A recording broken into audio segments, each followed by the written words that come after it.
Oh, voilà, normalement là ça doit être bon. Donc je ne sais pas s'il y a des personnes en ligne. En tout cas, s'il y a des personnes en ligne, bonjour. Bonjour tout le monde. Donc si tu peux me dire, par contre je vois aucun commentaire et je ne vois pas les commentaires. Ouais.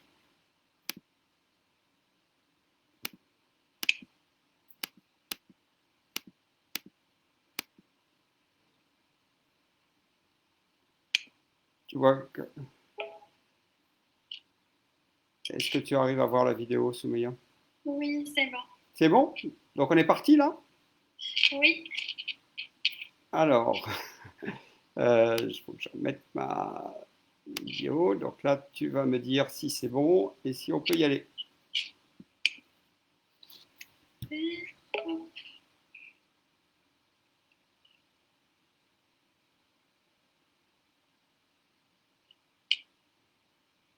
Alors, s'il y a des gens qui nous regardent, hein, excusez-moi, Oui, c'est bon. On excusez-nous, est en direct normalement. on est en direct. Oui. Ben super, alors si on est en direct. Ah oui, il y a des bonjours, voilà. D'accord.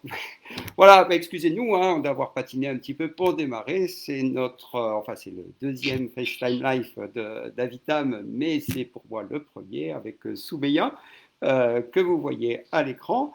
Donc moi, Antoine Avignon, je suis au conseil scientifique d'Avitam et je suis professeur de nutrition et responsable du service nutrition diabète au CHU de Montpellier.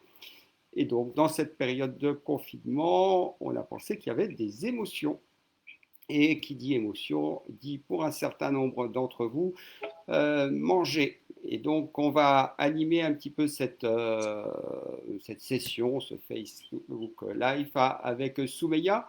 Et je vais laisser Soumeya se présenter. Donc, moi, je vais animer un petit peu la soirée.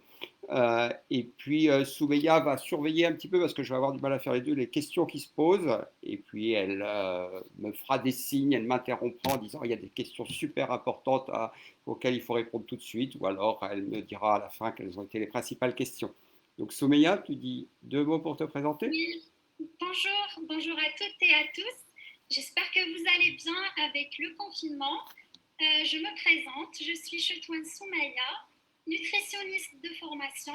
Actuellement, je suis étudiante en recherche clinique et aussi je travaille avec l'équipe Avitam.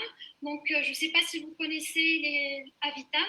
C'est en fait le carnet de santé numérique qui permet le suivi des personnes qui ont une maladie chronique comme le diabète, l'obésité. Alors, c'est gratuit pour les professionnels de santé et pour les patients. Aujourd'hui, on va vous parler sur les émotions et la nutrition, l'alimentation durant ce confinement. N'hésitez pas à nous écrire vos questionnaires. Je vais les transmettre directement au professeur Avignon pour les répondre en live. Voilà. Alors, émotions, on va voir un petit peu ce que sont les émotions. Et je pense qu'il y en a plus d'une personne qui savent qu'avec les émotions, on peut être conduit à manger. Et je vois déjà quelqu'un qui a mis un commentaire en disant intéressant, je suis une mangeuse émotionnelle. Et on est dans une période où je pense qu'un certain nombre d'entre vous, un certain nombre d'entre nous, et finalement nous tous, eh bien, le changement qu'il y a eu sur les dernières semaines et les derniers mois ont créé en nous des émotions. Alors, on va revoir un petit peu après ce que c'est que les émotions, mais il faut savoir que l'être humain est un être qui est fortement émotionnel. Et puis là, je vous ai mis une petite citation qui sont que les hommes, et c'est bien les hommes, et non pas les hommes et les femmes, pas les humains, les hommes pleurent tout le temps.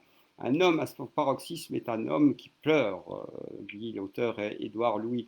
Ben oui, le pleurer est spécifiquement humain. Il n'y a que les humains qui pleurent. On parle bien de larmes de crocodile, mais si vous regardez, il n'y a aucun autre animal qui pleure. Et c'est bien quand on est au paroxysme de nos émotions que l'on pleure.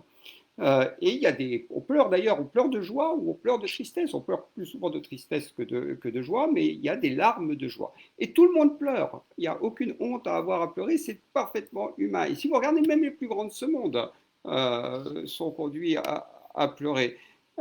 Si vous regardez ici, vous avez quelqu'un qui est bien connu. Vous avez Barack Obama qui est en train d'écouter un concert et il est photographié, il est en train de pleurer.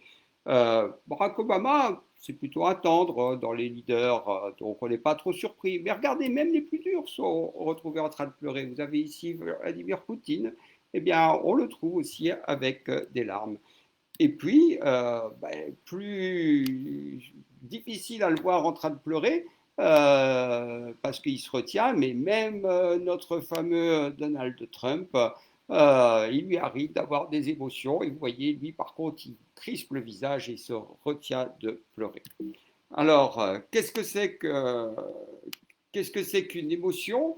Alors, les émotions, vous savez, il y en a plusieurs qui sont citées ici, la surprise, la colère, la joie, le mépris, la peur, le dégoût, la tristesse, tout un tas d'émotions. Alors, mais qu'est-ce que c'est qu'une émotion? Émotion, ben, si vous regardez sur le plan étymologie, il y a motion comme moteur, comme mouvement. Donc, ces motions, c'est la mise en mouvement. L'émotion, et qui vient de émotion-mouvement, c'est tout ce qui va être une perception qui nous vient de l'extérieur ou de l'intérieur de notre propre corps et qui va nous faire agir ou réagir, c'est-à-dire qui va nous mettre en mouvement. L'émotion, d'après le neurobiologiste Antonio Damasio, c'est la série des changements qui se produisent dans le corps et dans le cerveau. Et en fait, ici, quand vous êtes en train d'écouter, quand vous êtes en train de regarder, votre corps réagit. Il y a des changements qui se passent dans votre corps. Mais souvent, on n'y fait pas attention. Et tous ces changements qui se passent dans votre corps, à ce moment-là, eh bien, ce sont ça, les émotions. C'est-à-dire que, comme je le disais, l'être humain est un être émotionnel, mais vous êtes en permanence, nous sommes en permanence, je suis en permanence en émotion, en mise en mouvement. Rien que d'entendre un bruit, ça me provoque un changement de mon rythme cardiaque, de ma respiration, ça m'attire mon regard ou ça me fait fuir. Donc, tout un tas de changements. Donc, c'est ça pour Antonio Damasio, les émotions, qui est à différencier du sentiment. Et pour moi, c'est extrêmement important dans ce dont nous allons parler, c'est-à-dire de l'alimentation. Le sentiment, c'est la perception des changements, ce qui est extrêmement différent, parce que vous pouvez avoir tout un tas d'émotions et ne pas y prêter attention. Et c'est souvent ça qui est le défaut. Il se passe des choses dans notre corps auxquelles nous ne prêtons pas attention. Et donc il est important de savoir que nous avons des émotions, il est important d'y prêter une attention et il est donc important d'avoir des sentiments et d'avoir une conscience de ce qui se passe dans notre corps. C'est extrêmement important. Alors, les émotions, donc, ça sert à quoi? Ça nous met en mouvement. Alors, il y a des déclencheurs des émotions, il y a l'émotion elle-même, et ça va conduire à un comportement. Et il y a un message qui est derrière tout ça. Alors, un premier déclencheur, et c'est la menace.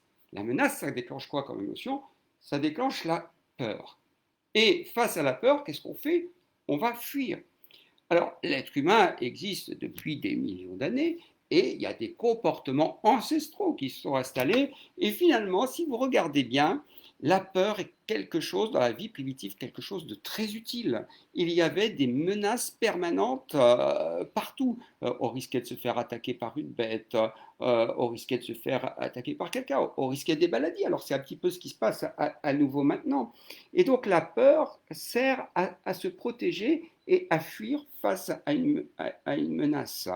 Et on apprend, il y a des apprentissages, et si on ne fait rien, on nous apprend soit par l'expérience, soit parce que d'autres adultes vont nous apprendre quand on est enfant ce qui peut se passer. Et donc on apprend des comportements, on mémorise des comportements. Mais ce qui est bien important à considérer, même si aujourd'hui, c'est peut-être ça qui est intéressant, même si aujourd'hui, depuis quelques semaines, quelques mois, on est dans un environnement de menace, si vous réfléchissez et que vous remontez à la préhistoire ou même au Moyen-Âge, sans remonter si loin que ça, cette menace même que nous avons actuellement, elle est beaucoup moins importante que ce que l'être humain a pu observer.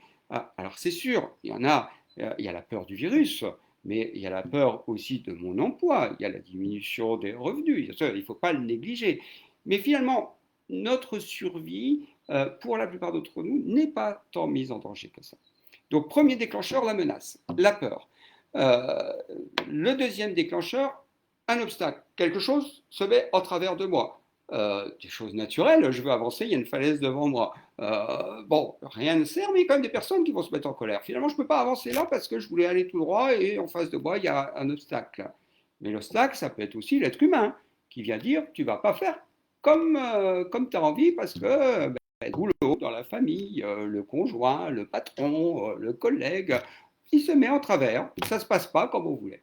Et quel est le comportement? L'attaque.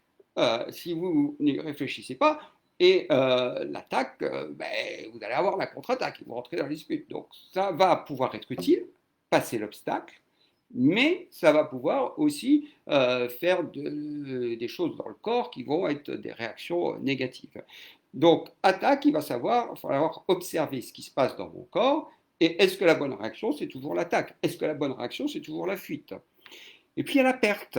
Il y a la perte de quelque chose, la tristesse, la perte d'un être cher. Et finalement, c'est un petit peu ce qu'on peut craindre dans la période actuelle. Là, quel est le comportement auquel ça peut conduire? C'est le repli sur soi.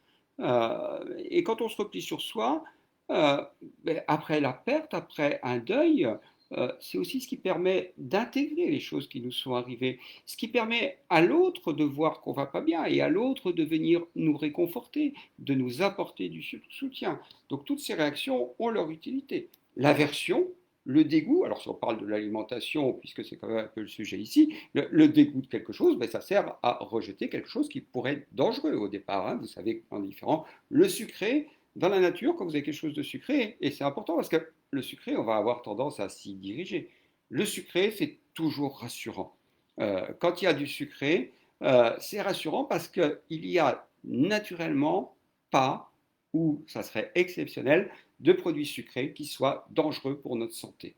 Le produit sucré, dans les substances naturelles, c'est plutôt du bon. L'amer et l'acide, ce coup-ci, attention, ça peut être quelque chose qui va être dangereux pour ma santé et donc que je vais rejeter. Donc ça va me servir à ne pas goûter, à ne pas avancer vers ce qui me dégoûte. L'inattendu, la surprise. Hop, vous avez un bruit, vous avez une vision, quelque chose qui vous surprend, ça va vous faire sursauter, mais ça va aussi attirer votre attention pour pouvoir observer qu'est-ce que c'est que cette chose nouvelle. Une chose nouvelle survient, c'est inattendu, ça va me faire sursauter, mais aussi ça va m'aider à analyser de quoi il s'agit. Et puis, il y a un déclencheur positif. Je vois une jolie chose, une jolie personne, je suis heureux et ça va m'aider à m'approcher vers cette personne, à lier des connaissances. Et puis, si on lit des connaissances, si vous allez un petit peu plus loin, ça aide aussi à la survie de l'espèce humaine. Alors, ce qui est important de bien considérer, c'est que dans nos comportements d'être humain, on va avoir deux types de comportements. Il va y avoir des personnes qui vont faire des choses par moment, d'ailleurs les choses alternent chez l'une et chez l'autre, chez tout le monde. Euh, Quand vous faites quelque chose, et c'est important de bien y réfléchir, pourquoi je fais cette chose? Est-ce que je fais cette chose parce que je suis dans une émotion et un sentiment positif et que je vais faire cette chose pour aller vers des choses et m'approcher vers ce qui est important pour moi? Est-ce que ça répond à mes valeurs ou est-ce que je vais faire quelque chose pour m'éloigner d'un ressenti, d'une émotion et d'un sentiment négatif? Je vais prendre au moins un exemple, celui qui me passe tout de suite par la tête. Un exemple extrêmement simple, période de confinement, je vais regarder la télévision. Regarder la télévision, est-ce que c'est quelque chose de positif ou de négatif? Ni l'un ni l'autre. Si je suis angoissé, je m'embête, je ne sais pas quoi faire, je regarde la télévision pour m'éloigner de mes sentiments négatifs. Ce n'est pas forcément en soi une mauvaise chose. Le tout est d'en avoir conscience. Et je dirais, entre guillemets, de ne pas se planter devant la télévision toute la journée pour fuir ces émotions négatives, mais sans en avoir conscience.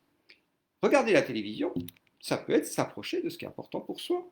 Euh, J'aime beaucoup les animaux. J'ai regardé sur le programme, il y a une émission sur les animaux. Je vais aller regarder cette émotion sur les animaux. C'est quelque chose de positif qui répond à mes valeurs. Et c'est valable pour chaque action. Euh, Chez les personnes qui ont un problème de poids, moi, je rencontre souvent des problèmes que je dirais relationnels dans la famille et souvent avec les parents et avec la mère. Il y a des gens, et ça c'est quelque chose qu'on rencontre extrêmement souvent chez les personnes qui ont un problème de poids, qui sont investis dans je m'occupe des autres. Et en particulier, je m'occupe de ma famille et je vais m'occuper de ma mère qui a souvent des problèmes de santé, qui va avoir quelque chose. La question c'est, est-ce que je vais ce soir voir ma mère parce que c'est quelque chose d'important pour moi et que ce soir j'en ai vraiment envie, ou est-ce que c'est une contrainte et que ben, c'est parce que je dois et que sinon je me sens coupable et c'est pour fuir à la culpabilité que je vais m'occuper d'elle. Alors, on n'a pas toujours le choix. S'il y a un handicap, s'il y a quelque chose d'important, peut-être je vais. Mais je parle du cas où il n'y a pas de handicap. Et certaines personnes qui me disent ben, je dois tous les soirs et ça vous fait plaisir. Non, non, non, non, mais je ne peux pas la laisser, c'est une contrainte. C'est pas du tout la même chose que j'y vais, parce que c'est important pour moi. Et quand on accumule ces actions de fuite, euh, on est souvent obligé de trouver des compensations. Si toujours on est dans le je dois faire plaisir, vous comprenez, il y a une différence entre je dois faire plaisir et j'ai envie de faire plaisir. Je dois aller quelque part, j'ai envie d'aller quelque part. Et ça, c'est un conseil que je me permettrai de donner. Regardez, alors vous me direz quel rapport avec les émotions et les sentiments. Et c'est très simple. Quand vous faites quelque chose, prenez le temps et dites, tiens, ce soir, je dois aller voir telle personne. Vous regardez quand vous y pensez ce qui se passe dans votre corps. Soit vous avez des vibrations que j'appellerais des vibrations positives, et donc vous faites certainement cette visite pour vous approcher de ce qui est important pour vous, soit ben, des fois on doit aller quelque part et on sent dans notre corps que ça serre plutôt un petit peu au niveau du ventre et finalement qu'on est dans l'émotion négative. Mais je dois le faire. Alors attention, il y a bien des fois où on doit faire des choses. Le tout est de faire attention dans notre vie et de passer la majorité de notre temps plutôt à faire des choses où notre corps nous dit ah ben oui, là tu réponds à quelque chose qui est important pour toi. Et de ne pas être toujours oh là, attention, ton corps te dit tu es en train de faire quelque chose par contrainte. Et regardez bien ce que je vous ai répété plusieurs fois, ça vous demande quoi? Ça vous demande de temps, de prendre le temps d'analyser ce que vous dit votre corps. Et si votre corps, vous ne l'écoutez pas et que vous faites trop souvent des choses par contrainte, il va finir par souffrir et avoir des douleurs d'estomac, des brûlures, des mal de dos, des mal de tête. Attention, quand tout ça, ça survient, bien sûr, on peut aller chez le médecin, on peut aller lui dire, tiens, j'ai mal à la tête, j'ai mal au ventre, mais on peut aussi s'arrêter un petit peu et réfléchir et se dire est-ce que je fais des actions en phase avec mes valeurs et qui vont dans le sens de ce qui est important pour moi. Alors, diapositive un petit peu, ou image un petit peu compliquée, mais on va quand même faire un petit peu de science. Et en plus, non seulement c'est compliqué, mais en plus c'est en anglais. Mais c'est pas très important, on va s'occuper un petit peu. Juste pour vous dire, quand il y a une situation qui se passe, n'importe quoi, quelqu'un qui rentre dans la pièce où vous êtes, il y a votre attention qui est attirée. Et que vous en preniez conscience ou pas, vous allez avoir des pensées, des sensations. Vous voyez quelqu'un, vous entendez un bruit, tout de suite, vous avez une sensation, quelque chose qui se passe dans votre corps. Et vous allez avoir votre attention qui est portée dessus. Et puis, quelque part, toujours pareil, consciemment ou pas, votre vigilance va vers cette chose qui s'est passée. Et tout de suite, vous allez classer la chose qui s'est passée dans quelque chose de plutôt aversif. Oh, tiens, cette personne est rentrée, j'en avais pas envie. Ou plutôt d'appétitif. Waouh, super, c'est ma femme qui rentre, je suis super content. Donc, c'est des enfants, c'est ce que vous voulez, vous prenez, ou c'est un animal, n'importe quoi se passe, une vue, tout. Vous avez ce système. Vous avez le stimulus, vous avez l'attention qui se porte, et vous avez votre vigilance qui va se porter par là et vous allez avoir une réponse, vous allez avoir un comportement qui va se faire. Et tout ça c'est en lien avec votre cortex et avec votre contrôle cognitif. Quand quelque chose se passe, c'est le milieu de votre cerveau, ce qu'on appelle le cerveau ancestral, qui va être stimulé. Voilà, au cœur du cerveau, dans la substance blanche et pas dans la substance grise. N'importe quoi qui se passe va activer une zone au niveau du cerveau qui est l'amygdale, qui est la zone qui va capter un petit peu tout et qui va être la zone des émotions. Et puis elle va être en lien avec une autre partie à côté, qui est la partie qui va retrouver un petit peu comment équilibrer les choses et comment apporter de la récompense. C'est un système qu'on appelle système dopaminergique. Et vous avez les deux qui sont en communication. Euh, et puis, tout ça, c'est en communication avec ce qu'on appelle la substance grise, avec tout ce qui vous permet de réfléchir, tout ce qui vous permet d'apprendre, tout ce qui va avoir trait à la mémoire. Et donc, quand il se passe des choses, euh, ben, vous avez un système avec la mémoire, les apprentissages, et puis le système de récompense. Exemple, et ça, vous êtes tous arrivés, enfin, on a tous été éduqués, on a tous eu une enfance. Euh, Vous tombez, vous êtes un petit enfant, vous tombez, et puis vous avez une maman qui se précipite, et puis qui vous prend dans les bras et qui vous réconforte. Qu'est-ce que vous allez mémoriser quand il m'arrive quelque chose de négatif? Je tombe, et une maman me prend dans les bras, ça me réconforte. Ma partie du réconfort, ici, de la récompense secrète de la dopamine. Et vous allez retenir qu'une maman, un être adulte, c'est quelqu'un de sécurisant qui va pouvoir vous apporter de la sécurité. Tout le monde n'a pas cette chance-là. Il y a des personnes qui apprennent que quand elles tombent, eh bien, elles se font disputer qu'elles n'ont pas bien fait. Euh, et finalement, il y a la maman qui arrive, qui dispute, et tout, waouh, stress. Et puis, il va y pouvoir avoir une grand-mère qui arrive et qui va donner une petite sucrerie, un petit gâteau. Et là, qu'est-ce que vous apprenez? Vous apprenez que l'être humain, il ne va pas forcément pouvoir vous réconforter. Et vous allez apprendre, et votre mémoire va se mémoriser, que qu'est-ce que c'est qui vous réconforte? C'est la mamie avec le gâteau. C'est le gâteau, c'est la mamie, il y a un petit mélange là. Et puis, il y a tout un apprentissage. Et voyez qu'en fonction de la manière dont on est éduqué, eh bien, tout ce qui est mémorisation, qui est extrêmement important, va vous donner des apprentissages différents. Si depuis votre enfance, vous avez l'habitude de vous réconforter avec des sucreries, ce qu'on voit fréquemment, hein, moi je vois devant des écoles, quand les enfants pleurent, dans les poussettes, vous savez, quand il y a les petits, on va chercher les plus grands à l'école, dans les poussettes, et il y en a un qui pleure, qu'est-ce qu'on fait? On met un biberon sucré. On est en train d'apprendre à ce petit enfant que quand il y a un malheur et quelque chose qui ne va pas, ce qui est réconfortant, c'est pas que maman elle prenne dans les bras et qu'elle essaye de comprendre ce qui se passe. Ce qui est important quand ça ne va pas, c'est de mettre quelque chose de sucré. C'est un apprentissage dont il ne sera pas impossible de se défaire, mais dont il est important de prendre conscience que nous avons fait cet apprentissage pour travailler avec un professionnel, pour mettre en place d'autres apprentissages. Ça n'est pas facile, c'est difficile. Et donc vous voyez que quand vous êtes attiré par une émotion, par un aliment sucré, par un aliment gras, par n'importe quel aliment, surtout ce qu'il ne faut pas faire, c'est culpabiliser. Vous n'y êtes pour rien. Vous avez besoin d'être accompagné pour comprendre ce qui s'est passé, comprendre comment vous avez pu être construit ou construite pour avoir ce comportement. Quels que soient nos comportements, nous ne sommes pas coupables et nous ne sommes pas alors, pas responsables. En tout cas, nous ne sommes pas coupables de ce que nous sommes, nous ne sommes pas coupables de ce que nous faisons.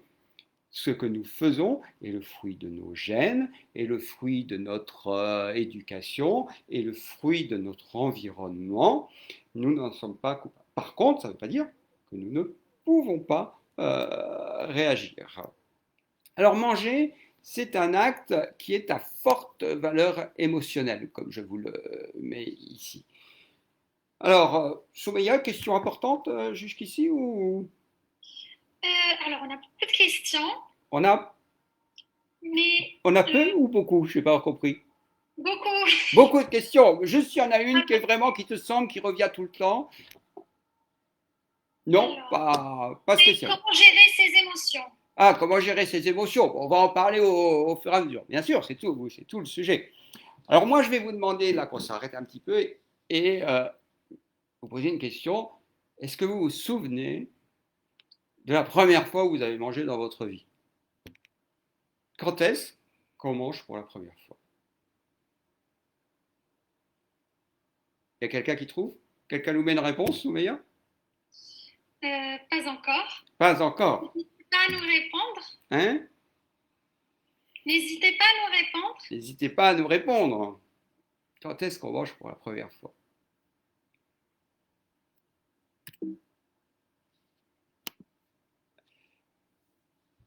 Ben, normalement, quand tout se passe bien, sur nos premiers jours, nos premières heures, nos premiers instants, la première fois qu'on mange, qu'est-ce qu'on fait quand on voit la maman? Que fait la maman quand elle vient d'accoucher?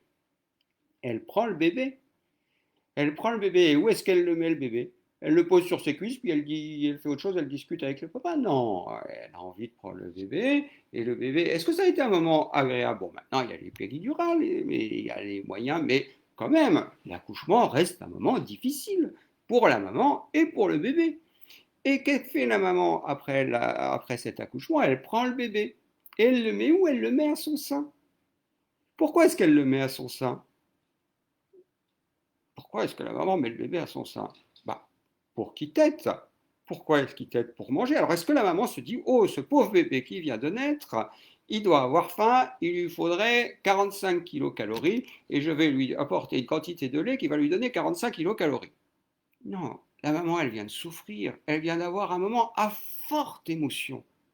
Le bébé, alors rassurez-vous, quand le bébé il passe les voies, il sécrète des hormones qui l'empêchent de trop souffrir. Néanmoins, qu'est-ce qu'il fait la première chose qu'il arrive à la lumière et à l'air? Il hurle le bébé. Donc c'est certainement que c'est pas un moment super. Ses petits poumons qui n'avaient jamais vu d'air, pouf, plein d'air d'un seul coup. Ses yeux qui n'avaient jamais vu la lumière, paf, la lumière d'un seul coup. Waouh! Il se met à hurler. La maman, elle vient de passer à sa quart d'heure. Et qu'est-ce qu'on fait? On prend le bébé, on le met au sein. On le met au sein pourquoi? Pour lui donner à manger, mais pour rassurer le bébé. Moment de forte émotion, je rassure. Et qu'est-ce que je fais en même temps? Elle se rassure, tout va bien, ce petit corps chaud, mon bébé. Donc, moment extrêmement émotionnel. Premier instant de la vie, lié à quoi? À la prise alimentaire.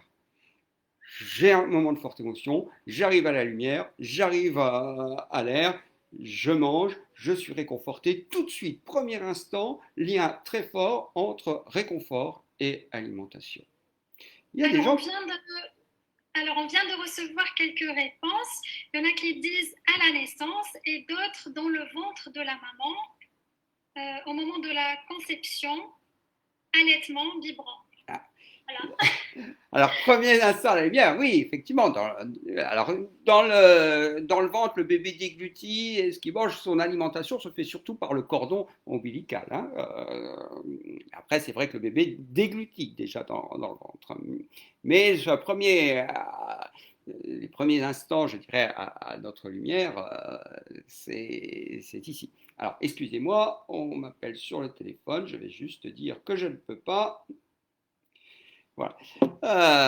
Donc ça, c'est extrêmement important, ce lien entre la première prise alimentaire et les émotions. Alors, il y a des gens pour qui ce moment, c'est pas forcément bien passé.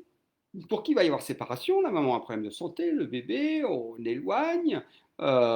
Et vous voyez que sur le lien émotion-alimentation, ça peut perturber les choses.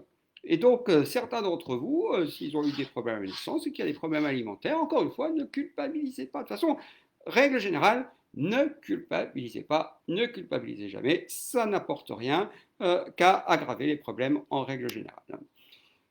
Alors après, on va continuer, on va agrandir, et qu'est-ce qu'il a fait ce petit? Qu'est-ce qu'il a fait ce petit? Ma connexion, j'espère que ça reste bien, ma connexion n'est pas bonne, ça y est. On a des petites coupures de connexion. Il y a des petites coupures de connexion. C'est reparti là, Soumeya? Oui, c'est bon. Ouais. Alors, qu'a fait ce petit? Il a mangé? Oh, certainement. Il a joué? Certainement aussi. Il a testé une petite relation aux parents, à celui qui donnait à manger ou à celle qui donnait à manger? Certainement aussi. Vous voyez qu'à travers l'alimentation se joue tout un tas de choses. Le jeu, la relation à l'adulte. Je pense qu'il y a plus d'une maman qui a testé ça. Vous savez, vous avortez la cuillère, puis paf, le bébé, il dévie la cuillère et paf, il en a plein la figure. Alors, première fois qu'il fait ça, le bébé, qu'est-ce qu'elle fait la maman? Elle rigole. C'est marrant. Mais on y retourne une deuxième fois, on recommence. On rigole toujours. Mais la troisième et la quatrième fois, ça commence à tendre un petit peu la relation. Bébé, il rigole toujours, mais maman, elle se dit, est-ce qu'il va pas manger, est-ce qu'il va prendre la bonne part. Donc vous voyez tout le jeu, premier instant extrêmement important, et tout un jeu relationnel, éducatif, émotionnel qui se joue dans la relation avec les parents. Quand je suis enfant, si je veux embêter maman, j'ai un truc simple, hein, le truc qui agace vraiment les parents, les mamans souvent en particulier.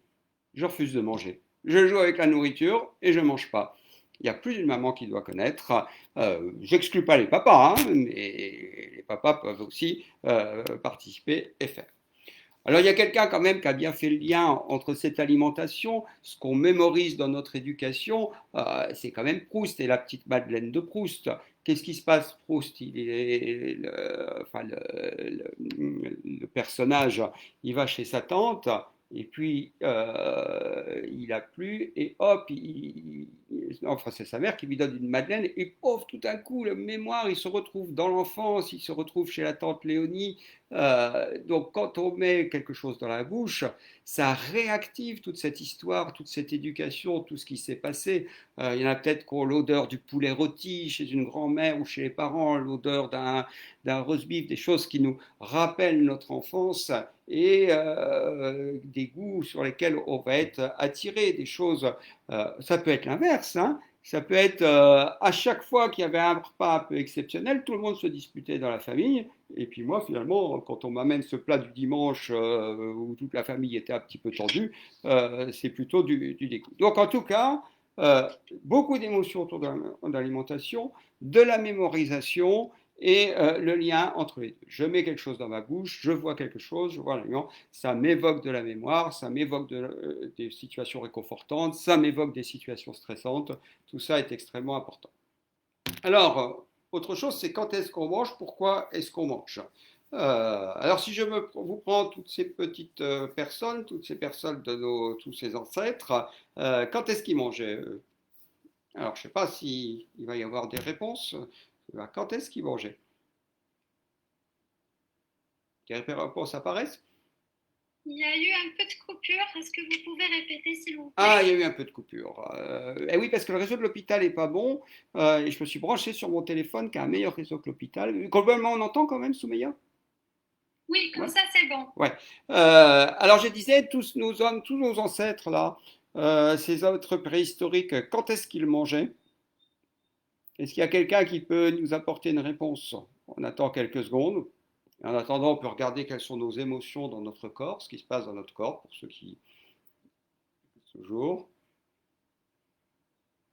Est-ce qu'on est détendu? Est-ce qu'on fait quelque chose qui va dans le sens de ce qui est important pour nous? Est-ce qu'on sent de la crispation?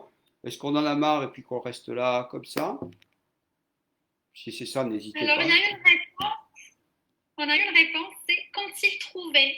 Eh oui, c'est bien ça. Quand il pouvait. Quand il trouvait et quand il pouvait. C'est-à-dire qu'il ne mangeait pas parce qu'il était midi. Il ne mangeait pas parce qu'il passait devant le McDonald's. Il ne mangeait pas parce qu'il y avait des gâteaux dans le placard. Il mangeait quand il pouvait et quand il trouvait. Alors imaginez, ils sont un groupe là de 7 ou 8 et il y a une bête qui passe. Il y a une bête qui passe et il y en a qui ont faim. Donc ils chassent la bête et puis il y en a un qui n'a pas faim. À votre avis, celui qui n'a pas faim, qu'est-ce qu'il fait? Il regarde les autres en disant, pas grave, moi j'irai chasser quand j'aurai faim. Mais, à vrai dire, j'y étais pas, hein. Mais moi, mon sentiment, c'est que quand il y a à manger, eh bien, il devait manger. Et donc, ce qui veut dire que dans notre évolution génétique, puisque finalement, l'être humain a toujours eu des périodes de carence alimentaire, sauf depuis la Seconde Guerre mondiale, pour tout moins pour notre pays. Depuis la Seconde Guerre mondiale, il n'y a plus de période de famine. Alors, je fais attention parce qu'ici, il y a peut-être des personnes en difficulté qui nous écoutent, mais souvent, sur la quantité de calories, même quand on a des difficultés financières, on peut souvent trouver des choses qui ne sont pas de très bonne qualité, mais riches de façon calorique. Mais pendant des millions d'années, l'être humain a traversé des famines. Et donc, les gènes ont sélectionné des êtres humains qui étaient capables de bien stocker l'énergie et qui étaient capables de manger quand il y avait à manger. Donc notre héritage, c'est celui-là. nous avons été sélectionnés pour manger quand il y avait à manger, pour bien stocker l'énergie. Alors, est-ce que ça nous est resté? Moi, vous faites une petite expérience assez simple, vous ne pouvez pas la faire en ce moment, on est en confinement, mais vous faites un buffet et vous regardez le comportement des êtres humains près d'un buffet.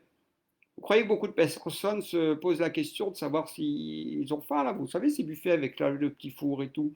Hein, des fois, il y a ceux qui se bousculent, il y a tout le monde ceux qui s'y précipitent. Je ne suis pas une critique, hein, moi je suis le premier. S'il y a un buffet, oh là, est-ce qu'il va en rester et tout, alors qu'il n'y a aucune crainte. On ne regarde pas si on a faim.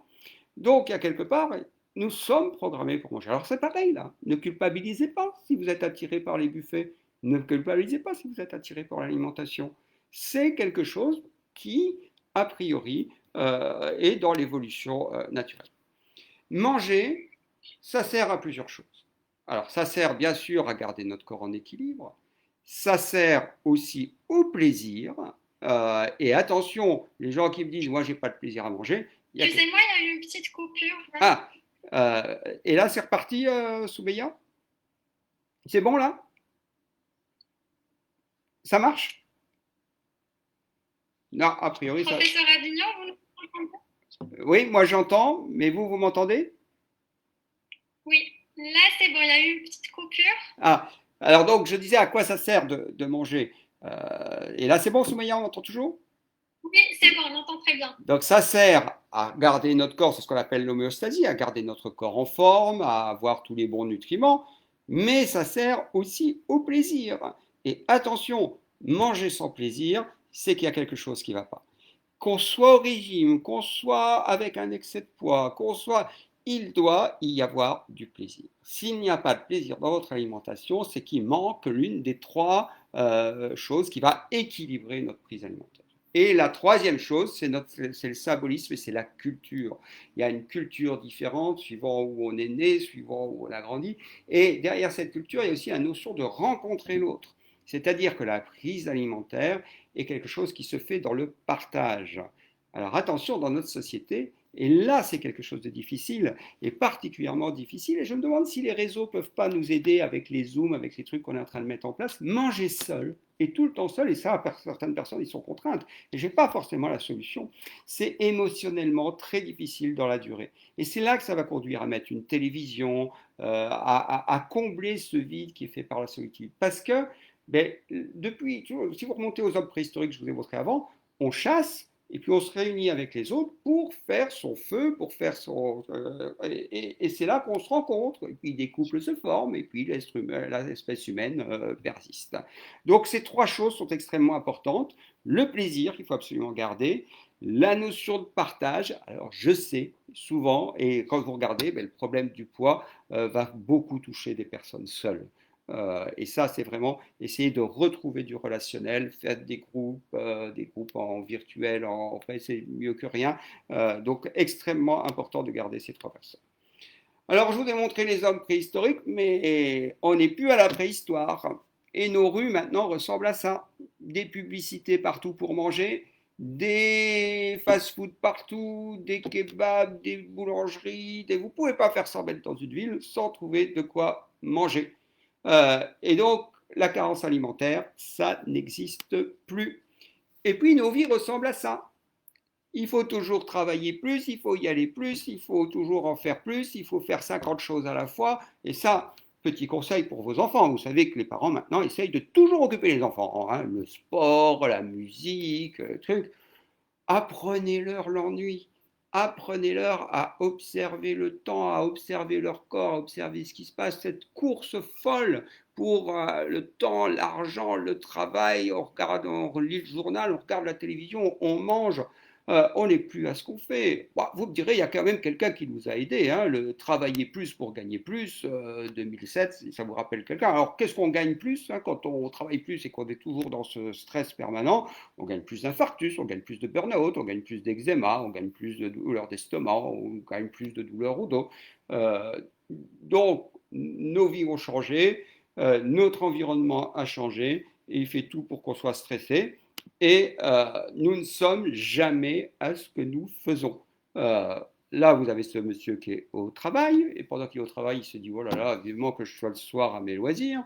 Le soir, il est à ses loisirs, mais il se dit, oulala, encore un peu plus tard, le soir, je vais faire autre chose. Et puis, quand il se retrouve au lit avec madame, il est en train de penser au boulot. Et puis, souvent, là, il y a des petites pannes, des choses qui se passent mal. Mais ça se passe mal partout quand vous êtes comme ça. Mais c'est nos vies, c'est nos vies. Alors là, le confinement nous a un petit peu coupé pour beaucoup d'entre nous sur ce rythme et il nous a conduit à nous poser des questions. Alors, certains qui sont déséquilibrés, qui ne sont pas bien. Alors, encore une fois, il y a différentes raisons d'être pas bien, hein. Les gens qui ont un commerce, qui ont un travail, qui ont perdu leur travail, c'est pareil, il faut l'accepter. Je ne suis pas bien, mais il y a une raison. Il ne s'agit pas de se battre contre. Et puis, il y a les gens qui ne sont plus dans leur rythme, dans leur course. Et ils ont quand même un emploi stable, mais on leur a demandé de travailler de chez eux ou continuer à toucher. Ils ne sont pas bien.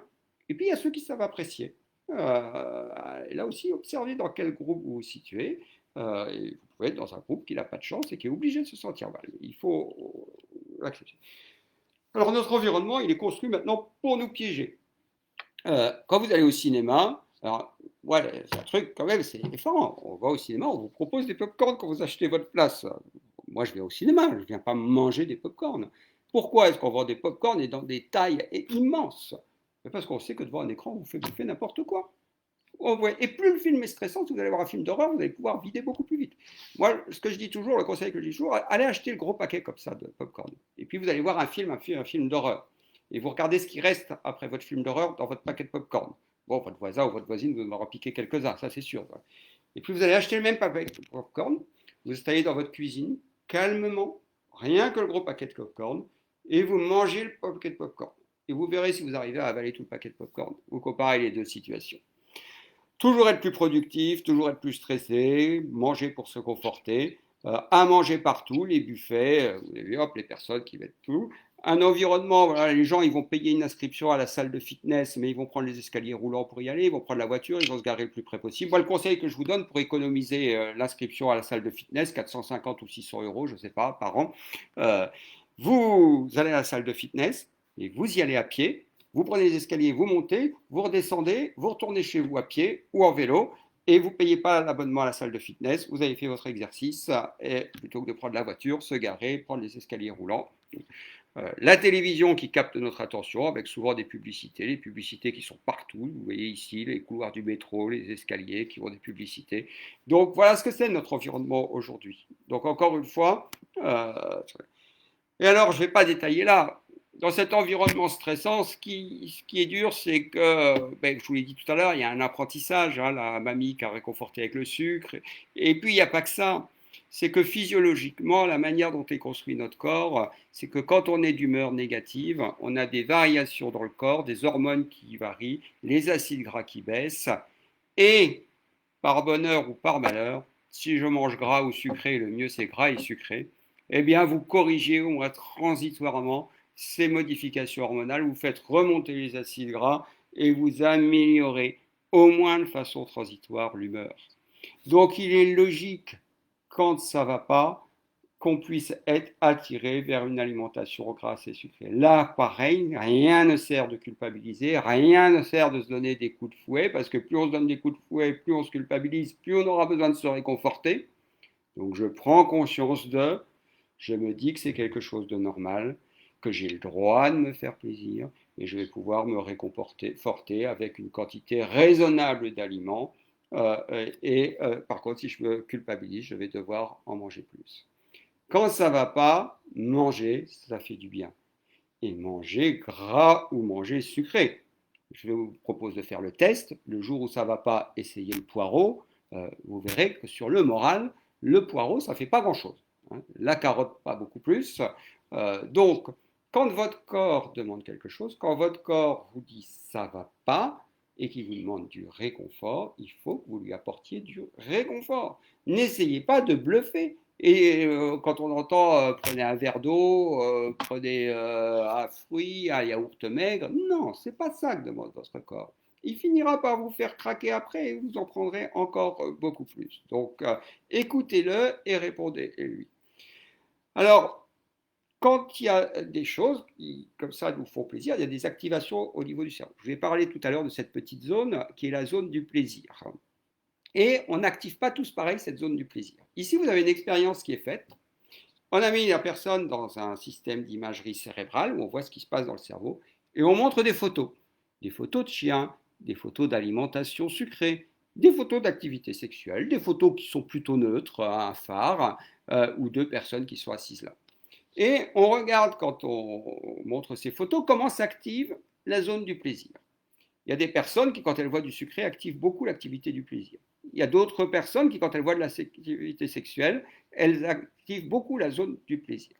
Et quand vous regardez quelques mois plus tard, et que vous regardez le poids des personnes qui ont activé la zone du plaisir à la vue de l'alimentation, eh bien ici vous avez le changement de l'index corporel. Plus vous activez la zone du plaisir ici, et plus, quand on regarde l'évolution de votre poids, plus elle monte quand vous activez la zone du plaisir à l'alimentation. Et quand vous regardez les activités sexuelles, en particulier en solitaire, des personnes qui s'activent en voyant de l'activité sexuelle, et que vous les interrogez, celles qui ont le plus d'activité sexuelle solitaire, c'est celles qui ont la zone. Donc vous voyez qu'on n'est pas maître du tout. Suivant ce qu'on nous montre, on a des zones dans le cerveau qui s'activent et ça conditionne un petit peu notre comportement. Donc cette notion de centre du plaisir et de réponse est extrêmement importante. Alors maintenant, si on regarde des personnes qui sont des sujets contrôlés, des personnes qui ont un problème de poids, et on leur fait une imagerie cérébrale aussi, en leur montrant des images d'alimentation. Les zones rouges sont les zones qui sont activées à la vue de l'alimentation grasse et sucrée. Et vous avez ici la personne qui a l'obésité et ici la personne qui n'a pas d'obésité. Et vous voyez que la personne qui a l'obésité active beaucoup plus de zones au niveau de son cerveau, en particulier les zones du plaisir. Donc, à la vue de l'alimentation grasse et sucrée, la personne qui a l'obésité a plus de mal à résister. Ça ne veut pas dire encore une fois qu'on ne va rien pouvoir faire. Ça veut dire, le message que je veux faire passer, ne culpabilisez pas. Si quand vous voyez de l'aliment, vous vous sentez attiré, ça n'est pas de votre faute. Il faut travailler dessus. C'est extrêmement important. Alors, est-ce qu'on peut contrôler ça? Parce que finalement, peut-être que bon, c'est un petit peu pessimiste. Alors, ce que je vous dis, puisque finalement, on ne maîtriserait pas. Alors, il y a des gens comme Descartes qui nous dit qu'il bah, suffit de l'éducation, une âme bien conduite peut acquérir un pouvoir absolu sur les passions. Alors, la passion, ça peut être c'est l'attraction naturelle pour quelque chose, par exemple un aliment, et lui, il dit, il n'y a qu'à avoir une... Mais il y a son collègue Spinoza qui lui dit non, l'homme, ce n'est pas un empire dans l'empire, l'homme, il est dans un environnement et il est influencé par cet environnement. Et si on ignore les causes qui nous font agir, ben, on ne pourra pas agir dessus. Donc finalement, Spinoza, moi, il oriente vers quelque chose qui me plaît bien, c'est d'avoir conscience de ce qui détermine notre comportement. Prendre conscience de. C'est extrêmement important. Donc, est-ce que c'est Descartes qui a raison? Est-ce que c'est la raison? Je me raisonne. Je ne dois pas manger de gâteau au chocolat quand c'est pas l'heure. Je ne dois pas manger de gâteau au chocolat quand j'ai un problème de poids. Ou est-ce que c'est Spinoza qui dit, bah, s'il y a des gâteaux au chocolat, finalement, je ferais mieux de regarder ce qui se passe en moi. Il est peut-être naturel que je sois attiré pour. Faut peut-être pas. En tout cas, il y a des gens, si vous regardez les psychologues et les gens qui font du marketing, qu'est-ce qu'ils disent? Alors, excusez-moi encore pour l'anglais. Mais est-ce que ce sont les émotions ou la cognition, donc la raison qui l'emporte? Eh bien, Robert Zajon, qui est un psychologue américain, il dit, contrairement à ce qu'on pourrait croire, c'est les émotions qui l'emportent sur la raison dans la prise de décision. C'est-à-dire que quand on est émotionnel, quand on a une émotion, ce n'est pas la raison qui va nous empêcher. Alors nous, médecins, on n'est pas bons du tout là-dessus. Parce que nous, qu'est-ce qu'on essaye de faire? On essaye d'expliquer aux gens, de bien les raisonner et de leur expliquer comment il faudrait faire.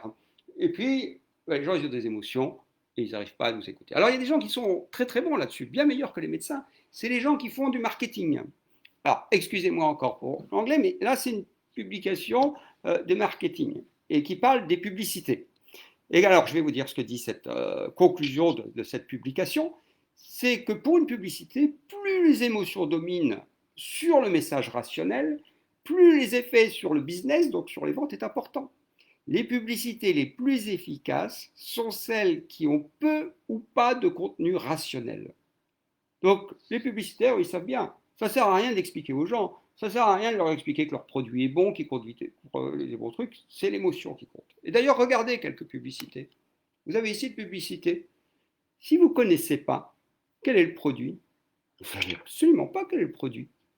Mais qu'est-ce que vous avez? Vous avez ici une dame avec des larmes d'ailleurs, vous voyez, et elles se prennent toutes les deux dans les bras. Moment d'émotion forte. Et puis vous avez Knorr. Et qu'est-ce que vous allez? Ça vous conduit à acheter quoi ça? Et vous ne savez pas. Par contre, quand vous allez passer dans le rayon du supermarché et que vous verrez le logo Knorr, mais il y aura eu un apprentissage qui vous sera fait. Et puis vous aurez quelque chose d'émotionnel qui vous conduira à prendre les produits Knorr. Autre exemple, où est le produit ici? Pas de produit. Pour chaque au revoir, il y a des retrouvailles inoubliables. Quel est le rapport avec le produit? Aucun. Où est-ce que vous trouvez des distributeurs du produit? Dans les aéroports, dans les gares. Et là, vous jouez sur quelque chose de l'émotion. Vous avez le distributeur, votre petite copine, elle va partir. Et quand elle sera partie, qu'est-ce que vous ferez pour vous réconforter? Vous vous retournerez derrière vous, vous verrez ce logo. Et pouah, ça va bien quand on le prend. Il vous explique rien, hein, il n'y a rien de rationnel. Vous regardez bien ces deux publicités que je vous ai montrées, il n'y a rien de rationnel. Ces publicités ne jouent que sur l'émotion. Si vous êtes débarqué de Mars, vous ne savez même pas ce que vous vendent ces publicités. Mais par contre, on joue sur le fait que quand vous verrez les logos, vous serez attiré parce qu'il y aura de l'émotion qui joue. Alors finalement, est-ce qu'on peut rien faire? Ça serait dommage. Alors on n'a pas le pouvoir de changer l'environnement.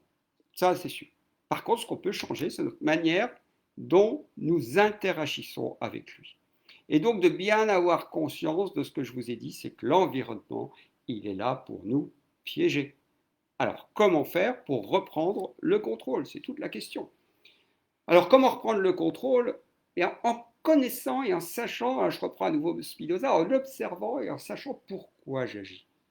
Alors, quand je mange et que je mange trop, souvent, il y a différentes choses qui conduisent à faire ce que je mange trop. On a parlé de l'émotionnalité, c'est mes émotions. Mais c'est aussi l'externalité. Hop, quand je vois un éclair au chocolat, je ne peux pas m'empêcher, je le mange. Il y a la restriction.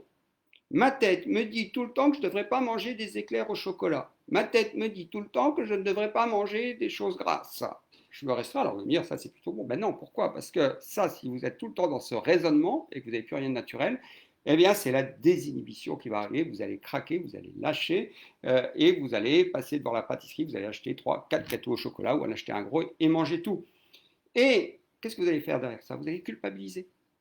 Et en culpabilisant, vous allez souvent refouler cet épisode et ne plus vouloir y penser. Ce qui fait que souvent, vous savez, les personnes qui ont des problèmes de poids et qui ont des compulsions comme ça, elles sont devant la diététicienne ou devant le nutritionniste, devant le médecin, et elles disent non, moi je fais tout le temps le régime, je suis en restriction. Et il n'y a aucune mauvaise intention dedans. Mais il y a un sentiment de culpabilité, il y a un refoulement qu'on oublie les phases de désinhibition quand on les face à l'autre. Parce que dans les émotions et dans les dangers, dans la peur, je vous ai parlé tout à l'heure de la peur, mais aujourd'hui, vous risquez plus de vous faire. Il peut y avoir la peur du virus, mais vous ne vous ferez pas attaquer par un tigre ou quoi. Et l'une des peurs que l'on a, c'est le jugement de l'autre. Quelque chose qui est très important dans notre société. On a peur du jugement de l'autre. Donc, face au médecin, on n'a même pas envie de mentir, mais il y a cette peur, il y a cet oubli, il y a ce refoulement, et puis il y a le sentiment d'être tout le temps au régime. Donc, docteur, je fais tout le temps le régime, je fais toujours attention, mais ces phases de désinhibition, elles ne sont plus là face au médecin. Donc, bien analyser qu'est-ce qui, moi, me conduit à manger. C'est quelque chose d'extrêmement important. Et donc, essayer de bien manger en conscience et de prendre conscience de ça. Je ne vous parle pas de vous l'interdire. Vous avez envie d'un gâteau, vous êtes external, mais faire une pause et regarder, porter son attention sur le moment, sur ce qui se passe sans juger. Le fait d'avoir envie d'un gâteau n'est ni bien ni mal. Le fait d'avoir envie de manger du gras n'a ni rien ni mal. J'observe et je regarde ce qui cause mes actions. Et j'arrête d'être en pilotage automatique. Je vous parlais tout à l'heure du buffet. Le buffet, et moi c'est quelque chose que je mets en pratique. Alors ceux qui me voient, ils disent, lui il peut toujours parler, il n'a pas de problème de poids. J'avais fait un séjour aux États-Unis où j'étais seul pendant 2-3 mois. J'allais souvent manger dans les fast-foods et j'avais pris quelques kilos. J'étais en pilotage automatique, j'étais stressé d'être seul, j'avais beaucoup de travail, j'avais un patron qui était très stressant. Et franchement, je me souviens d'un fast-food où j'allais, où les burgers étaient d'un gras, mais alors ça faisait du bien quand on était stressé et que le patron avait été désagréable, et j'avais pris du poids. Eh bien, arrêter ce pilotage automatique, regarder, ne pas s'interdire et voir un petit peu quelles sont nos vulnérabilités et quels sont nos facteurs de stress. C'est déjà la première étape. Si on ne sait pas, si on n'observe pas, ça va être beaucoup plus difficile d'agir. Alors, on a un témoignage, une personne qui dit, moi, la restriction m'a fait prendre énormément de poids. Ah, mais c'est. C'est Donc, tout à fait ce qui serait que intéressant, on ne peut pas discuter, mais comment la restriction a fait perdre du poids? Est-ce que cette personne a été conduite à tout ça? prendre du Oui, poids, à faire prendre du poids. Eh Oui. oui, mais est-ce que cette personne observe que, à côté de la restriction, il y avait des phases de désinhibition? C'est ça qui est intéressant. Et souvent, c'est le cas. La restriction en elle-même. Alors, puisqu'on aborde le sujet de la restriction, je regarde pas l'heure, hein, je suis peut-être trop long. Soumeya, il faut que tu me fasses des signes disant c'est trop long. D'accord, on est Mais à 55 minutes. 55 minutes. Je vais bientôt conclure, il faut quand même qu'on ait un peu de temps de questions. Qu'est-ce que j'étais en train de dire? La restriction, il y a deux types de restrictions. Les gâteaux au chocolat, c'est interdit, ça fait grossir. Restriction rigide. Les gâteaux au chocolat, je sais que ça fait grossir, mais là, quand même, je suis avec les copains ou les copines et j'ai envie de me faire plaisir. Je ferai très attention à ma faim au repas du soir ou au repas d'après. Là, c'est de la restriction flexible. Restriction flexible, pas de problème. C'est même plutôt montré que les gens qui sont en restriction flexible vont plutôt arriver bien à contrôler. Je prends conscience que le gâteau au chocolat, c'est plutôt quelque chose de riche. Je prends conscience que je le mange là sans faim. Mais je culpabilise pas plus que ça. Et je ferai attention à ma faim, ma satiété après. Donc ça, il n'y a pas de souci. Et puis, l'interdit absolu, je ne dois jamais manger de gâteau au chocolat. Ça, c'est ça qui conduit souvent à craquer. C'est ce type de restriction. Voilà pour répondre à cette question. Du coup, alors je vais passer, comme je suis un petit peu long, je passe la diapositive que j'avais avant, et on va arriver là, justement, sur cette idée de cette envie de manger, de faire. Donc la compulsion alimentaire. Là, je vous présente un pain au chocolat. Alors tout le monde n'y est peut-être pas sensible, mais si je suis external et que j'ai envie de gâteau au chocolat, je n'y avais pas pensé avant, mais là, je vous le montre, et ça peut donner envie. Alors qu'est-ce qu'on peut faire? S'arrêter. Là, vous regardez quelque chose, vous passez devant une pâtisserie, vous ne rentrez pas en pilotage automatique. Vous arrêtez, vous dites, oh là là, j'ai ce gâteau, j'ai ce pain au chocolat qui m'attire. Vous ressentir ce qu'il y a dans le corps. Donc là, c'est les émotions, c'est les sentiments, prise de conscience de ce qui se passe dans mon corps. Ah ouais, mon corps, il réclame vraiment ce pain au chocolat? Ou finalement, non, c'était un automatisme, je peux m'en passer. Quelles sont mes pensées, mes émotions? Tiens, je suis en train de me dire que je suis trop gros, trop grosse, que je ne devrais pas manger le pain au chocolat. Tiens, je suis en train de me dire que les pains au chocolat, c'est pas bon. Oh, j'ai écouté une conférence qui me dit qu'il faut rien s'interdire et tout. Et c'est peut-être vrai, je vais voir, je regarde. Qu'est-ce que ça me fait? Quelles sont mes émotions, mes sensations? Je respire, je regarde ce qui se passe dans mon corps, je prends conscience, je respire. J'accepte ce qui se passe. Si je me dis, bah non, finalement, j'ai pas besoin du pain au chocolat, ok, pas de problème. Si je me dis, bah, ce pain au chocolat, j'en ai vraiment envie, c'est ma réalité du moment, je dois faire avec. Et au lieu d'être en automatisme, je passe devant la boulangerie, je rentre, je mange, je prends un pain au chocolat, puis je reprends un autre, je décide et je choisis. Vous savez, tout à l'heure, je vous parlais, c'était le tout début, je sais pas, comme j'étais un peu long, je sais pas si vous vous souvenez, je fuis ou je vais dans le sens de ce qui est important pour moi. Mais là, je ne réagis pas, je choisis mon action. J'ai observé ce qui se passe dans mon corps et j'ai décidé que tout de suite, oui, je prenais un pain au chocolat parce que ça me faisait plaisir. Ou je m'aperçois que ce pain au chocolat, c'était pour fuir ma colère du patron en sortant du boulot. Moi, je passe plaisir à lui faire, au patron, d'aller me mettre ce pain au chocolat et tout. Je choisis que je vais continuer, je verrai bien plus loin. Si j'ai toujours envie du pain au chocolat, je m'arrêterai dans une autre boulangerie au cas où. Donc, ce que nous on préconise, c'est l'alimentation intuitive. S'arrêter, reconnaître ce qui se passe, bien manger, savoir quand on a faim, ou pour se faire plaisir, mais bien l'identifier. Quand on mange, quand on a faim, bien savoir s'arrêter quand on est à satiété. Conserver le plaisir. Vous ne pouvez pas retirer le plaisir de l'alimentation. Ne chassez pas tous les aliments qui vous font plaisir. Pas d'interdit. Il n'y a pas d'aliment qui en soit bon ou soit mauvais. Le plaisir est important à la santé. Donc un aliment qui m'apporte du plaisir, ce n'est pas un aliment qui me fait du mal. C'est un aliment qui est important pour moi. Alors bien sûr, il est important de rester actif physiquement, mais parfois aussi, attention, quand on n'a pas le moral, c'est pas si facile.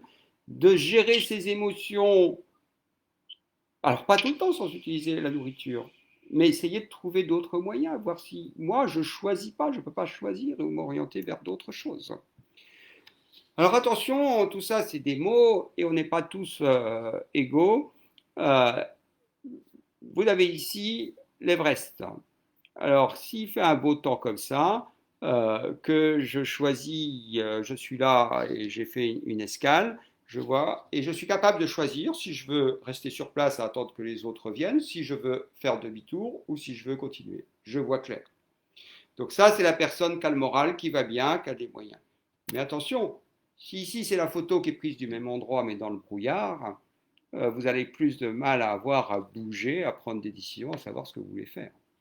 Et donc ce que je veux dire là, c'est qu'ici vous avez la personne pour qui tout est clair, tout va bien, et elle a le moral, et vous avez la personne qui n'a pas le moral. Et ça va être extrêmement important, difficile, je veux dire, de mettre en place les choses quand on n'a pas le moral. Si vous n'avez pas le moral, faites-vous accompagner. Il faut déjà travailler sur le moral, mais ne travaillez pas sur l'alimentation en vous interdisant des choses quand vous n'avez pas le moral, ça va être encore pire et vous allez craquer derrière. Travaillez sur votre moral. C'est quelque chose d'extrêmement important. Alors, c'est pas facile à faire, il faut se faire accompagner. On n'a pas toujours envie d'aller se faire accompagner. Voilà, j'ai été très long et je vous remercie de votre attention. Et peut-être Soumaya, tu vas me dire s'il y avait d'autres questions qui sont arrivées et Alors, auxquelles je n'ai pas répondu. oui. Alors, il y a une question qui est très intéressante. Le diabète de type 2, est-ce qu'on peut ne rien s'interdire pour le diabète, pour les personnes qui souffrent du diabète de type 2? Il ne faut jamais rien s'interdire. Attention, les abus sont mauvais pour tout le monde. Diabétique, pas diabétique, gros, pas gros, l'abus n'est pas bon. Déguster quelque chose en proportion raisonnable en fin de repas qui soit sucré n'est pas interdit aux personnes qui ont un diabète de type 2. Il n'y a rien d'interdit à personne. Par contre, si vous prenez un soda sucré au milieu de l'après-midi, ça va faire monter votre glycémie. Mais moi, je ne suis pas là pour vous dire que c'est interdit. Je suis là pour vous dire que ça va faire monter votre glycémie. Donc, à vous de prendre votre décision en fonction. Le mieux, c'est quand vous prenez quelque chose, de regarder le produit sucré dans le diabète type 2, fin de repas, quantité raisonnable. Normalement, il y a peu d'impact sur la glycémie. Si vous le prenez en dehors des repas, en plein milieu de l'après-midi, ça va faire monter votre glycémie. Donc après, à vous de voir votre équilibre global. Vous savez qu'il y a des cibles d'hémoglobine glyquée, des cibles d'équilibre de glycémie, et à vous de choisir. Mais moi, je ne suis pas là pour vous l'interdire. En tout cas, en fin de repas, en quantité raisonnable, pas de problème pour moi. D'autres questions, Soumeya? Oui, je suis en train de regarder.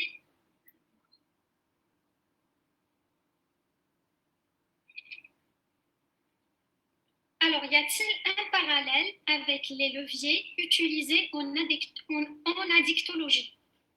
Alors, la question que je comprends derrière, c'est est-ce que l'alimentation peut être addictive? Alors là, il y a des débats d'experts. Vous entendez suffisamment avec le virus là que les experts ne sont pas toujours d'accord. Donc, en tout cas, une chose est certaine, c'est que l'alimentation active des voies du plaisir qui sont les mêmes que les voies de l'activité sexuelle et que les voies des différents toxiques.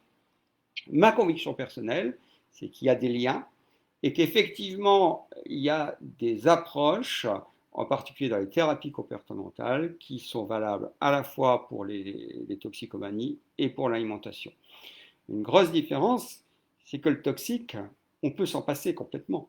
Donc il y a des personnes qui arrivent à s'en passer. L'alimentation, vous ne pouvez pas vous en passer complètement. Et je vous l'ai dit, même l'alimentation qui apporte un certain plaisir, elle est importante. Donc, le toxique, vous pouvez avoir une démarche où vous allez pouvoir essayer de vous en passer complètement. L'alimentation, il va falloir rééquilibrer les apports. C'est, à mon sens, plus difficile. Mais oui, pour moi, il y a quand même des voies qui s'entrecroisent.